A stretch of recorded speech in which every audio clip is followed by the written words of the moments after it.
ఇప్పుడు ఏం కావాలా? నాకు మందు కావాలా? మందు కావాలంటే మందు మీద సారా బట్టి కాడికి వెళ్ళు. నా కాడికి ఎందుకు?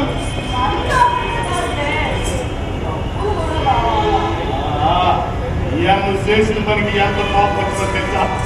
అసలు అందుకే జాతర ఉన్న డబ్బులు అంటే డబ్బులు ఇవ్వకుండానే నీ కోపం తీర్చుకుందాం అనుకున్నావా? అదే కాదే, నీకేం చెప్పారు? ఆయన ఊళ్ళో వచ్చి మాకే రిలీజ్ చేయాలని కోపంలో చెప్పలే చెప్పారా? నువ్వేం చేశావు? అని ఊళ్ళోనే ఉండమన్నావు. అప్పటికి గణాచారాన్ని చేస్తూనే ఉన్నాడు. వచ్చినట్టు పలికింది. మరి ఊళ్ళో నుంచి తరగైతే పగిలి అయిపోతారు. ఆ కీర్లు కానీ నా కొడుకుని నేల రాసేయాలి. ఈసారి పూలకలు వస్తున్నా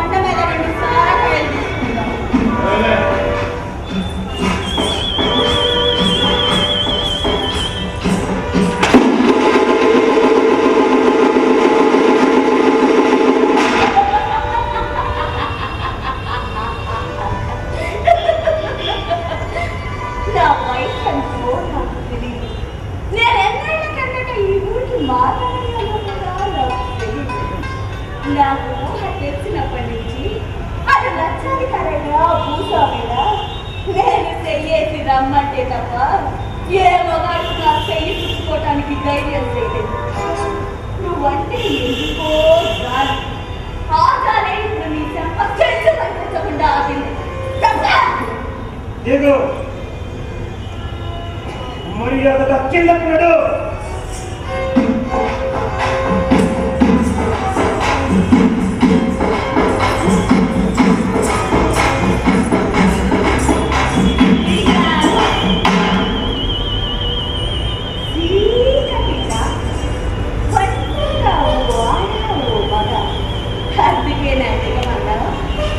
ఇప్పటిదాకా వాళ్ళు ముసలాడమని ముసలాడమని డబ్బులతో నా శరీరం కలిసి ఈరోజు కూలికి గదిలేదు తాగండి కూలండి నీ అంతటా నువ్వు ఇది ఎందుకు వచ్చిందో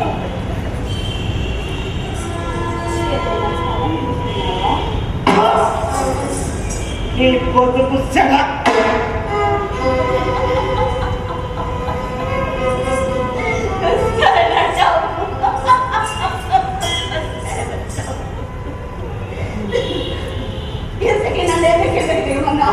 జాతర చేయబడి కూడే వాళ్ళు ఎందుకు అడిగావు? వ్యవసాయం మొదలెట్టదని ఎందుకు చెప్పావు? నన్ను మాయని సేరదీయద్దని నీ చేత ఎవరు చెప్పించాను? సమాధానం కావాలా? ఎదుగో మాట మళ్ళీ జాతర కోరినప్పుడు జాతరలో అమ్మవారు జరిగినవి జరగబోయేవి ఇప్పుడు చెబుతున్నప్పుడు అంటూ సమాధానం కావాలా అని కాదు.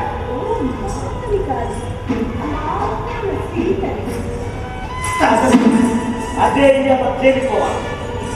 కలవాళ్ళ దౌర్జన్యాన్ని కాపాడడానికి రాత్రిలో మొదట పెట్టుకొని మీరేసే చిందులు అమ్మారి పొరుకులా.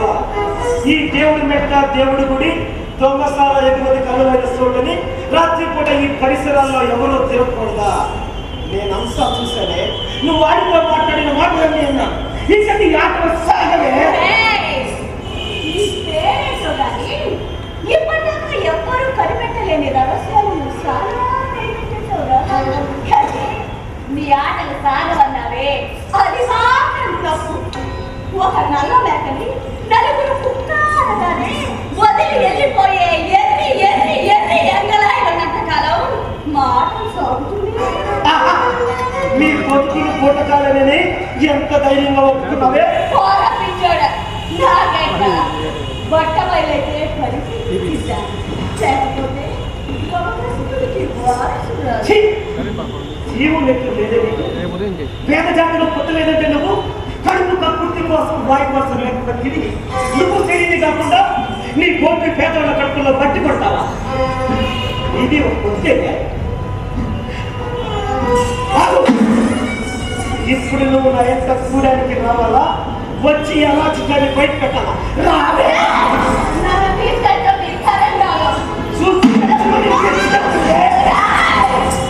గోడల్లో ఉంది నా చరిత్ర కామని కాదురా, నన్ను పూజించే భక్తులు.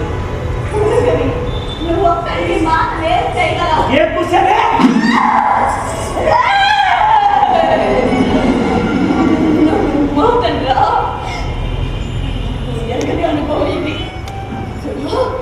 నేను కొంత అడిచానంటే పైన నువ్వు చూశానన్నారే కామర్లు మడుతులు. వాళ్ళు వచ్చి జనాల్లో నిన్ననే పాటేస్తారు. ఎంత నా మనసు నీకు అన్యాయం చేయవుతారు. కామర్లు నిన్ను ఊళ్ళో ఇచ్చి తరగని చెప్పినా అలా చెయ్యలేకపోయాను. ఇప్పుడు అలా చేయలేకున్నా కొంత అరవలేకపోయాను. ఎందుకంటే నువ్వంటే నాకు జారుగా. ఓ కోరిలో చూస్తుంటే నీది నాది ఒకటే బతుకు. నీకు నీ అయ్యంటే అపరిమితమైన ఆపేచ్చ. మరి నాకు నాది ఒక బతికేనా అన్నావు కదా, భయమంట లేకుండా తిరిగానన్నావు కదా. నిజమే,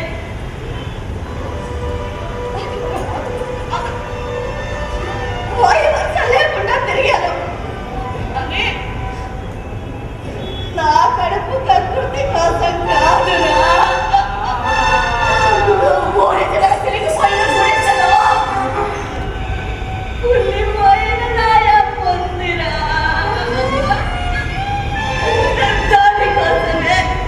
దానికోసమే నేనే పక్కలో పొరలాడినా. దాని కడుపు నింపడం కోసమేరా.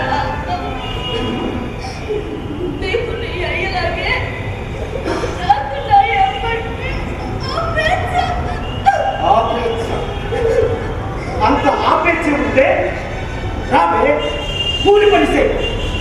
బతుకు నిలుపుకోవడమే ముఖ్యమైతే కట్టడానికి సింకి చీర, తినడానికి 4 వెతుకులు సాలవే. గోవిందయ్య అనుకుంటే నాకెందుకు అమ్మని 10 మందికి రాశాడు. నేనేదో గొప్పదాన్ని అయిపోవాలని మాయమ్మ మరో 10 మందితో తిరిగింది. వయసు వెళ్ళిపోయాక అమ్మ నొక్కేసి వెళ్ళిపోయాడు. వెళ్ళిపోయింది అమ్మ. అమ్మ వెళ్ళిపోయిందని తెలుసు, అందుకు కారణం తెలుసు. తెలిసి నువ్వు వేసిన దారి అమ్మవారి బతుకు. తల్లి చెడిపోయిందైతే పిల్లల్ని చెడనీయకుండా ఉంచుతారా? బాగా ఆలోచించాను. కూలి చేసుకొని కట్టబడి బతుకుదామన్నా చాటి కూలల్లే కుక్కల సింపిన ఇద్దరు చేస్తారు. అందుకే ఊరందరి మీద అజమాయితీ బతుకు. అమ్మవారి బతుకు, అమ్మవారి బతుకు బతుకుతున్నాను. అమ్మవారి బతుకు బతుకుతున్నాను. నా మాటలే నీ బతుకు అన్యాయంగా కూడా చూస్తానే. నేను పెళ్లి చేసుకుంటానే. రావే, కాముడు మాట్లాడాలని బయటకు రావే. మనుషులని మనసుతో మాట్లాడారు. అది అడ్డం పెట్టుకొని నన్ను పూర్తిగా మనుషులు చూడమాక. దానిలా నువ్వు పెళ్లి చేసుకుంటానంటా కబడి పడిపోతాననుకున్నావా? నువ్వు ఈ ఊళ్ళో వెళ్ళిపో. నేను ఇక్కడ బతకలేరు. లేదంటే చెప్పు, ఇప్పుడే ఇంటి తలుపు తగ్గి చెప్తాను. మళ్ళీ ఆ తొలుగులో చేరుకో. అంతేకాని ఎదిరించి గురిపి కట్టవు సామాన్లు. నువ్వు నీ అయ్యా వెళ్ళిపోండి ఇక్కడి నుంచి.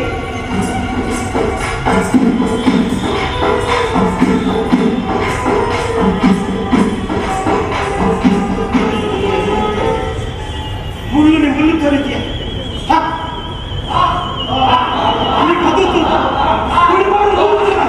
కుడి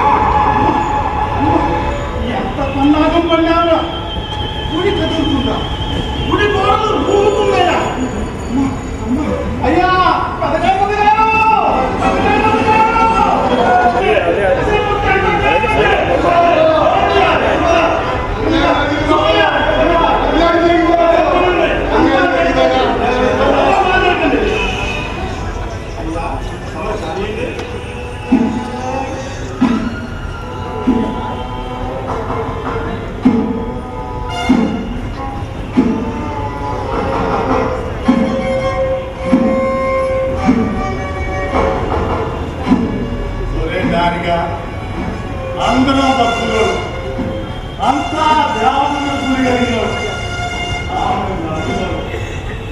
సాక్షాత్తు ఆ అమ్మ ప్రతిరూపమైన మాట చెప్పిన నువ్వు నీ కొడుకు ఈ గుడి వదలలేదు. ఓని గుడి కదులుతుంది, గుడి గోడలు మూగుతున్నాయి అని ఎవరు చెప్పారా నీకు? సత్య ప్రమాణికంగా చెప్పు, నువ్వు చూసావా? మరి మా బిడ్డ వచ్చి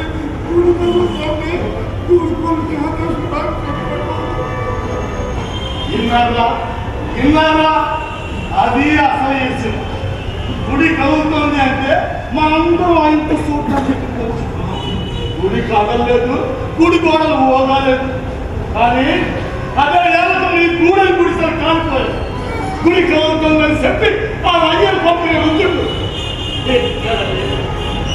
మరి గుడిసెల తగల పడ్డాయో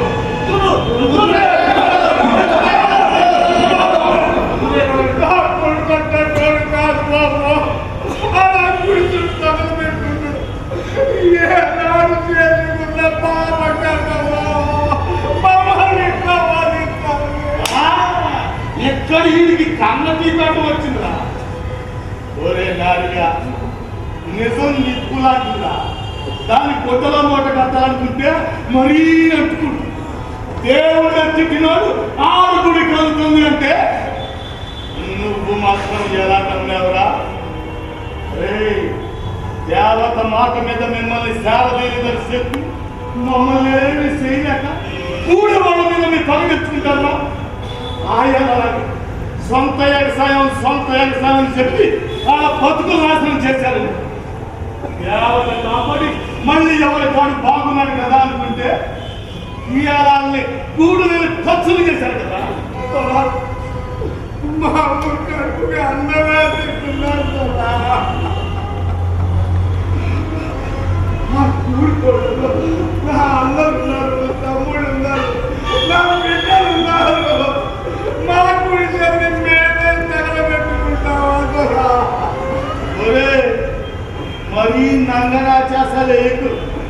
నేను మాట్లాడినవి ఒట్టి మాటలు కాదు, రుజువులు సాక్ష్యాలు నా కాడ.